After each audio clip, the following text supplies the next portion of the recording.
इमाम अहमद बिन हम्बल रहमतुल्लाह अलैह फरमाते हैं, एक बार राह चलते हुए मैंने देखा एक डाकू लोगों को लूट रहा है।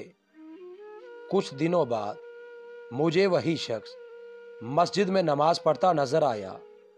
मैं उसके पास गया और उसे समझाया कि तुम्हारी ये क्या नमाज है, खुदा के साथ मुआमला यूं नहीं किया जाता कि एक तरफ तुम लोगों को लूटो और दूसरी तरफ तुम्हारी नमाज खुदा को कबूल और पसंद आती रहे।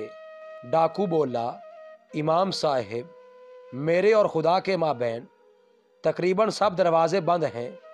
मैं चाहता हूँ कोई एक दरवाज़ा मेरे और खुदा के माबैन खुला रहे।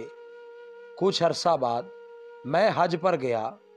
तवाफ के दौरान देखता हूँ एक शख्स काबा के गिलाफ से चिमड़ कर खड़ा कहता जा रहा है, मेरी तौबा, मुझे मुआफ़ कर दे। मैं इस नाफरमानी की तरफ कभी पलटने वाला नहीं।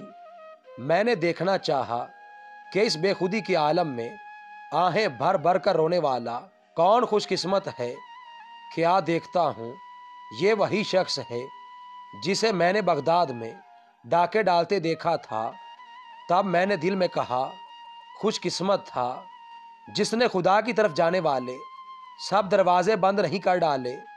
खुदा मेहरबान था जिसने वो सभी दरवाजे आखिर खोल डाले। तू कैसे भी बुरे हाल में हो, कितना ही गुनाहगार हो, खुदा के साथ अपने सब दरवाजे बंद मत कर लेना। जितने दरवाजे खुले रख सकते हो उन्हें खुला रखने के लिए शैतान के मुकाबले पर मुसलसल जोर मारते रहना और कभी हार मत मानना। कोई एक भी दरवाज़ा यहाँ खुला मिल गया तो कुछ दूर नहीं वो सब दरवाजे भी खुल जाएंगे जिनके बारे में तुम्हें कभी आस न थी कि खुदा की जानिब सफ़र में इन सब खूबसूरत राहों से तुम्हारा कभी गुजर होगा।